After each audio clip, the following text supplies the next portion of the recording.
Welcome to Picks with the Professor, the show where a real statistics professor gives you sports betting tips. I'm your host, Professor Sides. For the latest updates and information, you can find me on Twitter at Professor Sides. This Major League Baseball episode covers World Series Game 5, scheduled to be played on Thursday, November 3rd, 2022. In case you're new here, check out the webpage on the banner. It's www.pickswiththeprofessor.com/new for a primer and explanation. Extremely important here, especially when we're dealing with a large money line price like we're going to be dealing with here in Game 5. It's relevant for Game 6 and 7 because I think the spread's going to be about the same. All right, so make sure you've thought through the differences in playing a money line betting, and I've outlined some things for you there on the website. Also got a little tab there for how to bet money lines, just some information. If you're all versed there, then we'll get to it here, with the goals being to share some information about this game, give you some things to think on, and explain why certain plays are or are not being made. I never recommend blindly tailing or fading any pick, but rather to hear the justifications, thought processes to make sure you're fully on board with me or against me before investing your hard-earned money. As always, remember, there are no locks in gambling. So what I provide are loves, likes, and leans. It is A, B, and C grades. They keep my confidence level with respect to scaling wagers. However, please understand that good and bad variance will occur. So as much as I'd like to say we'll be profitable each and every day, that is an impossible reality for any gambler. So far in the World Series, I think we're 3-3-1 overall. Split the A grade pick, split the B grade pick, split the everything's been split basically. Would be profitable had we not pushed that total back in Game 2. That was unfortunate, but hanging in there for the World Series is not a bad thing given how profitable we were for the whole back half of the baseball season and the playoffs thus far. But obviously we'll try to end strong here. We've got at least 2 games to go, maybe 3, but before we get to Game 5, some reminders. Please hit that like button if you're on YouTube. Also, if you aren't yet, please consider subscribing or following. It's free, and if you turn on notifications, you won't miss any of the college basketball, MLB, or college football content that this channel provides. We've also got that Patreon if you're looking for extra benefits. You got the favorite of the day, the dog of the day, the total of the day. Yesterday, 3-0 on that. It'll be worth $3 to get in the door over there. There's lots of extra benefits, too. If you're interested in ad-free shows and early access to the shows, you can get those for $10 a month as well, and it gives you all the benefits to all the lower tiers, including the $5 tier, which gets you access to the Discord chat, which gives you the best way to give us questions and interact with us. We see those a lot easier than we do the comments in the YouTube chat. So lots of good benefits over there on the Patreon. The link is in the description, same as the sign up link for Bet Online. That's who's providing us with these odds current as the time of this recording on early Thursday morning. And as a reminder, the price you see on the screen in parentheses is the moneyline price needed for that side to reach a certain level graded play according to my model. Sideline 8:03 Eastern out there in Philadelphia. First pitch, Astros at the Phillies. Temperature for this one, we're going to be in the upper 50s to start and the mid 50s to close. We will have a little bit of a breeze around 5 miles an hour, blowing kind of out to left field, kind of across to left field. So just a slight shift in that could affect the ball, home run getting out or being pushed foul. So a little bit of help to the hitters there, offsetting some of the cooler temperatures to start off. But that one's going to die down as the night goes along, and that one's not very strong. The biggest thing is, again, when you're dealing with under 60-degree temperatures, the ball's going to have a hard time flying. And that's why Sideline only projects a total of 7.1, is it says it's going to make home runs a little bit harder to hit. Now, of course, with the Astros offense, they're a little bit less reliant on home runs. You saw that, the difference between games 3 and 4, which unfortunately from an entertainment standpoint, no hitter aside, weren't really good games. You had the game the Phillies dominated because of home runs. The game the Astros dominated because of a big inning where they didn't need a home run. So that kind of benefits the Astros a little bit here in Game 5. Not that they need the home run quite like the Phillies do, like most baseball offenses do in these days. It's not an insult to the Phillies. It's the way the game's played. Like most offenses, they need home runs to really get going. The Astros are one of the offenses that can kind of get away without it. Obviously, home runs help. It helped them in Game 1, for example, but not quite as reliant potentially on it. It helps them a little bit because home runs are not going to be extremely likely to happen. It doesn't mean impossible. And goodness, if the Phillies crushed the ball the way they did in Game 3, some of those were just clear bombs anyway, so it doesn't really matter about the conditions. But it could be the difference between a warning track fly ball and a ball getting out of the park, and we're talking about upper 50-degree temperatures. Ball's not going to carry extremely well. So that's something to take note of. That's why Sideline has a total at 7.1. I'm going to pass on the total of 7.5, though.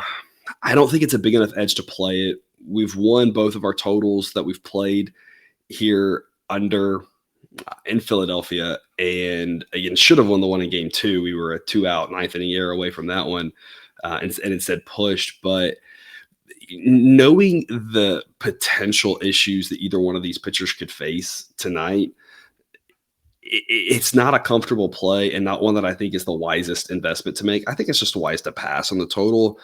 And the reason I say that is I think the Astros will be able to score some runs off of Syndergaard. We talked about him before being not as good of a pitcher. Sideline's really high on him, probably as high as any model that I've seen out there. And that always makes me wonder what it's seeing that others aren't. And sometimes that means I'm seeing something good. Other times it means that it's missing something. You never really know how that plays out, but I don't expect Syndergaard to go deep. I don't expect him to have a ton of success. Of course, again, the way the series has gone, everything's been all or nothing for either team. But you expect the Astros to be able to do some damage there. Does that mean you see Ranger Suarez in relief here, kind of like I thought might be the flip case for Game 3? Very possible. Like the Phillies could pull the 2019 Nats playbook with Patrick Corbin and decide to throw him in relief here in Game 5 for an inning or two, and then bring him back to start Game 7. Very much on the table. So that could at least help minimize the damage, but the Astros should be able to score runs. The question about this total is all going to hinge on what we see out of Justin Verlander. And I've said this before, I don't really buy into he has struggled in the World Series, absolutely, but it's 8 starts. That's not predictive. It's not a large sample size, right? I tell my statistics students, when you learn the central limit theorem, right, I don't want you to learn a sample size of 30 means everything works, right? I don't want that to be the takeaway, but there is something to be said for larger samples in most cases before you actually have predictive data, and 8 isn't large enough, I can tell you that much. So I'm not really concerned about his struggles in the World Series. It's more of a concern that Verlander challenges hitters often, and because of that, he sometimes gives up home runs. That wasn't his problem in Game 1, but that has plagued him throughout the back half of his career, at least with the Astros, where he will look great. That challenging hitters will sometimes allow him to get a lot of quick outs and go 7-8 innings strong. It sometimes also leads to, 3 home runs that can allow, most of them probably solo, but can give up some runs that way. And that's more of a concern, is that the Phillies have a lot of guys who can hit the ball a long way. And if Verlander is attacking hitters, that could lead to home runs. It's the same issue that Aaron Nola faces. And that plagued Nola in Game 1 specifically, didn't plague him as much in Game 4. He looked great in Game 4, other than that one inning where things just kind of fell apart on him, and he got the quick hook, wasn't allowed to work out of it. But it wouldn't surprise me if Verlander gave up a couple home runs tonight, because that's the type of pitcher he is. He tends to attack hitters. Who knows what sort of game plan he'll have? Who knows what sort of learnings he'll take from Game 1, learnings he'll take from Christian Javier, who's also a fastball-heavy pitcher through about 70% of his pitches last night for fastball. So don't really know how all that's going to play out. I think there's a wide range of options for Verlander here. He is a very good pitcher, and I think that's the thing to rely on, but he's also a guy who sometimes gives up some home runs. So the total really hinges on that. I think the Astros can get to 4 or 5. The question is, did the Phillies score 3 or did the Phillies score 1? And that's why I'm just not playing the total, because I think in this regard, the total is highly correlated with this run line. But I really like playing the Astros on the run line here. I love the odds, plus 110. I think it's about 50-50 that the Astros can win this game by more than 1 run, which makes plus 110 a large edge for us and enough to give me an A-grade play on it. Sideline says the money line price should be Astros minus 162. And as you can see on screen, that means that anything really in the minus 150s would be a B grade play. The current money line price I'm seeing is minus 154. Anything in that minus 150s would be a B grade on the money line. Again, according to Sideline. But as I mentioned before, I'm pretty high on Syndergaard, or the model is, I should say. I'm less so as a human. And so if there is any, for whatever reason, some reason that Syndergaard is not as good as the model thinks, which is absolutely possible and seemingly the consensus opinion, then this number should probably be more like Astros minus upper 160s, maybe even into the minus 170s, which means that a price like in the low minus 150s would actually be an A grade play. So it's kind of an A minus B plus type money line play, but shifting to the run line, I just like it better because I think there's more likelihood that this game isn't really that close. We haven't seen a one-run game in the last 3 here in the World Series, and that first game was very much headed towards not being a one-run game on either side, really. You take away the 3-run home run by Tucker for the Astros, or you take away, that light collapse that Verlander had, and that's not really a close game either. All those runs came in bunches, and so I expect runs to come in bunches again here tonight. I expect the Astros to win handily. I think it's more likely than not. And I think there's a decent chance that if the Astros don't win this game, it's not because it's close, but it's because Syndergaard actually pitched well, kept the Astros at bay. Verlander gave up a few too many solo home runs. And at that point, I'd rather be on the plus 110 with my Astros investment because it's a safer play than laying big minus odds. And that's, again, why I make the comment. Make sure you check out that primer on the website, whether it's the new one or the how to bet moneyline plays. Those odds really matter. And just because there's only 2, maybe 3 games left in the baseball season doesn't mean we don't want to still continue to stick to our principles of making smart investments. I do think laying minus 150 is a smart play. I just think that plus 110 on the run line is a better play. But again, note those are highly correlated with each other, and they're highly correlated with a total.